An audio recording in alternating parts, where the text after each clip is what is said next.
evening and welcome to Wednesday's edition of the Regional News. 2 U.S. citizens have been arrested in Venezuela, part of a group of 7 who President Nicolas Maduro yesterday branded as quote-unquote mercenaries in the latest roundup ahead of the embattled leader's expected inauguration to a new term later this week.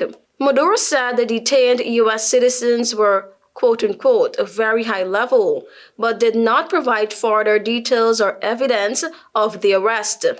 Just today, we've captured 7 foreign mercenaries, including 2 important mercenaries from the United States, said Maduro, who is set to take office for a 3rd term on Friday, following last July contested election that the opposition says it won in a landslide.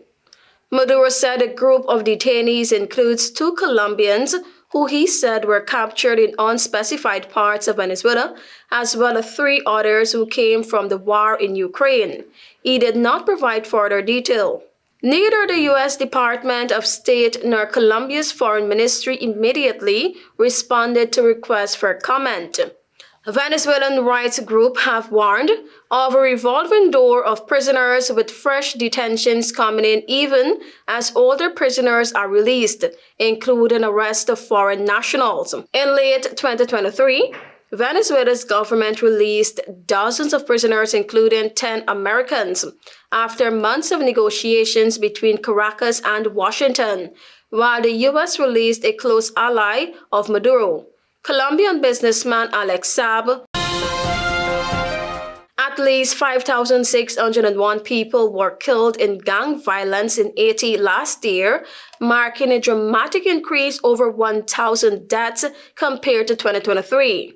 The Office of the United Nations High Commissioner for Humanitarian Rights reported January 7. A further 2,212 people were injured and 1,494 were kidnapped, highlighting the country's escalating crisis. These figures alone cannot capture the absolute horrors being perpetrated in Haiti, but they show the unremitting violence to which people are being subjected, said Volker Turk, UN High Commissioner for Human Rights. One of the most shocking incidents occurred in early December when a gang massacred at least 207 people in Port-au-Prince. Victims were accused of causing the gang leader's son's death through alleged voodoo practices. The violence has displaced over 700,000 people within Haiti, with half of them being children. Many live in overcrowded makeshift shelters in Port-au-Prince, such as schools, churches, and government buildings, often with little to no access to basic services like food and healthcare. These camps located in gang-controlled areas are also dangerous for humanitarian aid workers. Women and girls face heightened vulnerability in these shelters where sexual violence, including rape, is frequently used as a tactic to control access to humanitarian resources. According to a July 2024 UN report, 90% of the women in these shelters lack income and are often forced into prostitution to secure necessities like food, water, and safety.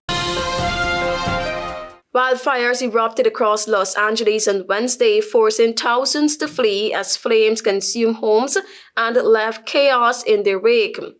The Eaton fire, which ignited Tuesday evening near a nature preserve, spread rapidly, prompting an urgent evacuation of a senior living center.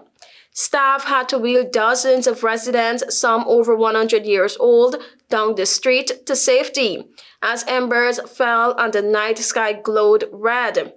Panicked residents abandoned their vehicles on clogged roads, fleeing on foot with pets and belongings.